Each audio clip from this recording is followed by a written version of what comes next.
We are now dealing the issue of the frail population. And as you all know, we are living in countries where aging is becoming more and more an important issue. We are having a larger proportion of the population that is increasing in age, so it's always more and more important to address the issue of the elderly, what we call the fit or the frail population. And we discussed at this meeting how we should address this issue.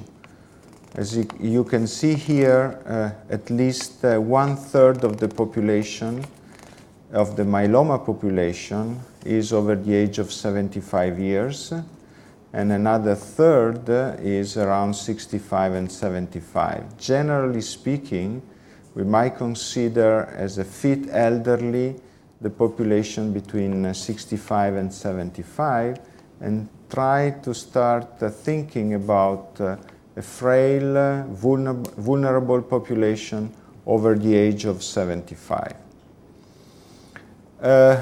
This is the result of a study and on a large cohort of patients, almost 1,600 patients, where the occurrence of a grade 3-4 non-hematologic serious adverse event was affecting both progression-free survival and overall survival.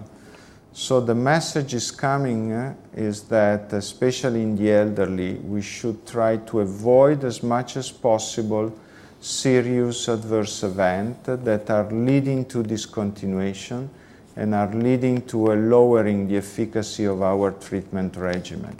So it's very important to modulate the dose to try to keep those patients on treatment as much as possible.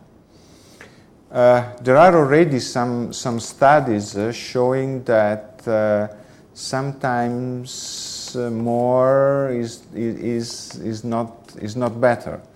And we have at least a couple of studies showing, for example, in the bortezomib, melphalan, prednisone regimen, moving from the twice-weekly infusion of bortezomib to the once-weekly infusion of bortezomib. Not only we reduce the risk of peripheral neuropathy, but although these are not randomized studies, we almost improve even the progression-free survival that in the twice-weekly infusion was 50% at 2 years, is now with the once-weekly around, again, 50%, but at 3 years. Another study this is a randomized study, in the lenalidomide setting showed that low-dose dexamethasone improved not only progression-free survival, but more importantly, overall survival in comparison to the high-dose dexamethasone. So the discussion we had was mainly concentrated in how to find a way, first to select the frail population, and second, how to modulate the dose in this frail population. And we try to define a few risk factors. One certainly could be the age, over the age of 75. The other could be the presence of frail or disability. The other is the presence of comorbidities, and in presence of one of those so-called risk factors, we should probably modulate the dose and reduce the dose according to those risk factors.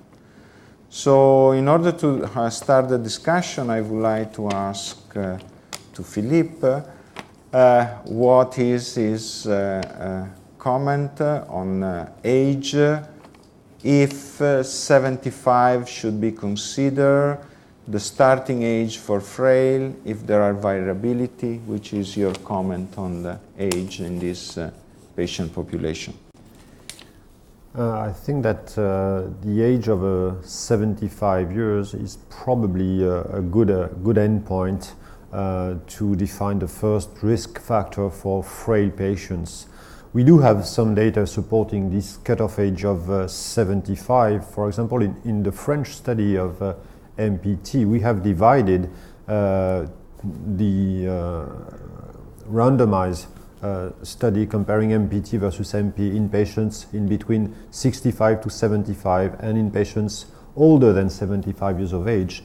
And we clearly showed that in patients older than 75 years of age, the reduction of the dose of melphalan and the reduction of the dose of thalidomide was mandatory if you wanted to achieve the same results regarding progression-free and overall survival. We do have other studies showing that this age of 75 is probably a very good cutoff value.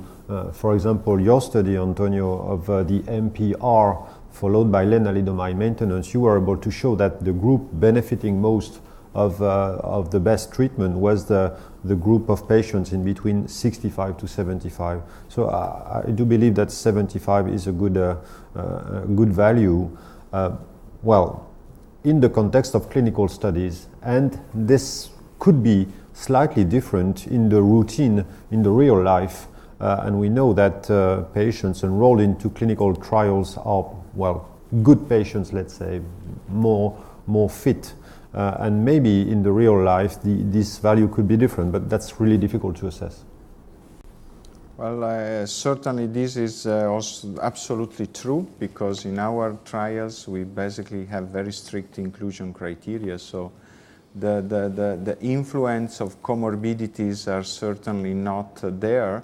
So I would like to ask Mario, how should we address the issue of multiple disease in the elderly, if we should get concentrated on the major organ dysfunction or move to a broader assumption? It's certainly true, because a concomitant disease in the normal population, not the population included in clinical trial, is present in 30% of the patients between the age of 60 and 70, and is going up to 50-60% in the patient population between 70 and 80. So the presence of a comorbidity, a concomitant disease, is certainly important, but I think that is not a criteria to exclude a patient to obtain an opportunity with a novel treatment, and the idea is that the treatment should be given but at reduced dose. Of course, we have generic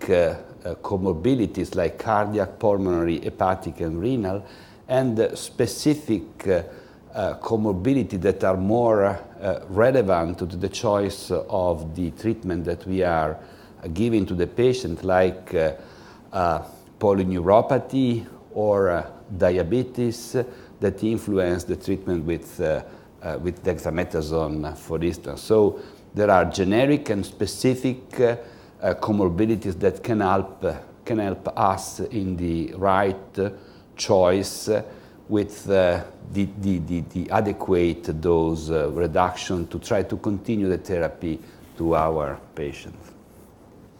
And can I ask to Heinz two issues actually. One issue is which is your, we are plenty of schedule determined frailty and disability. How could we summarize this very complex issue of frailty and disability in a simple way to make it feasible to the majority of physicians? And the second question that I would actually leave to the panel is, would you agree that in the presence of a disability in younger patients, you still have to reduce the dose, or this should be only applied to patients over the age of 75? So the question regarding how to assess frailty, is probably not an easy one because there are different instruments and no one has been really formally tested in myeloma patients. So you could use, for instance, the ADL assessment activity of daily living if the patient is able to of course, perform all his activities on his own. That's an excellent, of course, predictor for his functional capacity. Frailty is defined as weakness, as inability to carry out personal or the daily activities, and there are other instruments available. But the shortcoming is that that they have not been tested in myeloma. What has been tested in one study is a comorbidity indexes, and what has been shown is that if patients present with comorbidity, they have poorer or shorter survival. And what we know from other studies is performance status is also a predictor of outcome. So it's some sort of functional status which correlates with survival. But we need to assess this more systematically in the future. Can I ask you a different question? Is performance could be used instead of the definition of frailty? Yes, more or less, but performance is probably not specific enough. But at the time being, performance status is used, but we should be more specific to assess the frailty, because as you mentioned before, in our studies we enroll patients with excellent performance status, so they are excluded if they come in with performance status 3 or 4. And so we have here scotoma, as I would like to, so there is lack of knowledge, and that's why we need to apply these instruments now to our patients. And you mentioned that 1/3 of our patients with myeloma, which is diagnosed now in Europe, and probably the same applies to US, is of age 75 or older. So we have to focus on them as you do. And what about the issue? Would you apply this dose reduction only in patients older than 75? Or someone, let's say, 56 with a major comorbidity should be considered anyway a frail subject? So we had a discussion during the last 2 days, and of course age is a very good cutoff level, or value, but it's not let's say a simple parameter which reflects comorbidity. So biological age is something which is important, and we all know that there may be patients who are much younger and are frail and have comorbidity, and why those adaptations are needed. So age is helpful, but there's beyond age we need to assess the morbidity status and the functional status of our patients. One more issue is, should we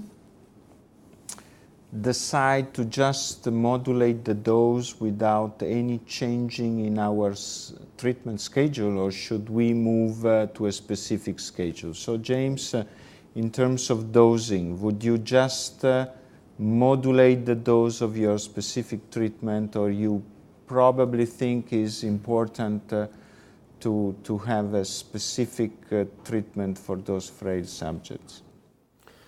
Yeah, I mean, as a point of note, in our routine clinical practice, we almost universally use a weekly bortezomib schedule anyway, with exceptions when one requires a rapid response, such as patients with significant renal impairment, for instance.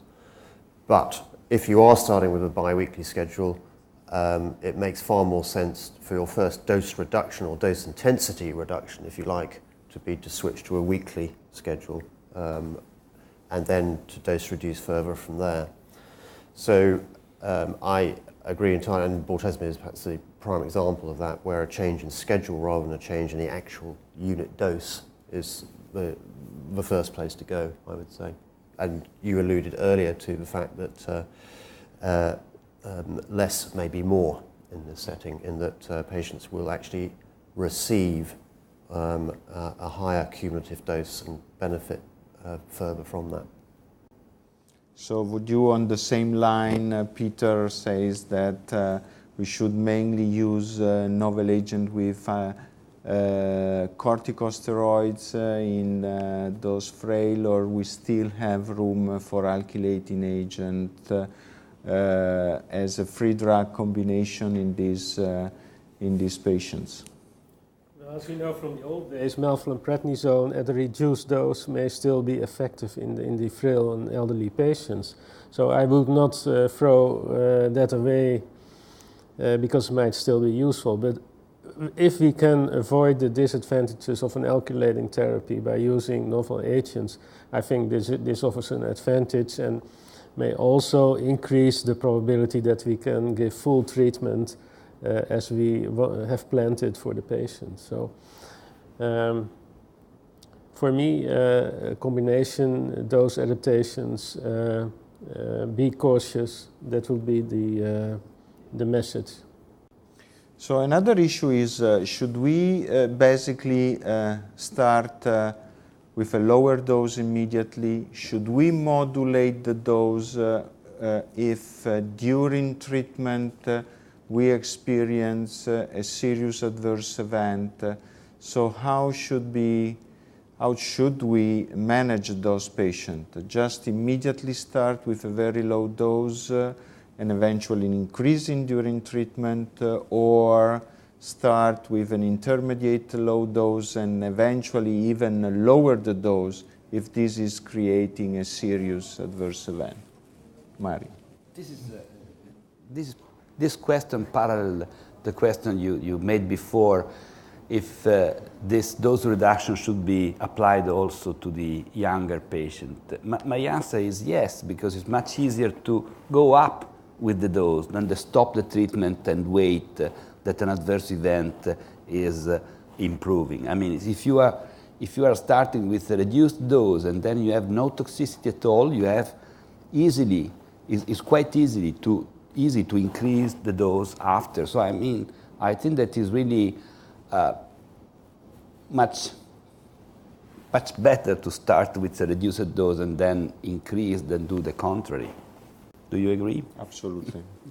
So, well, I guess the conclusion we can make in certainly the first important issue is to start thinking that over the age of 65, not all persons are equal. Start thinking that in this major group of patients that represent almost more than 75% of the total, there are patients with frail condition.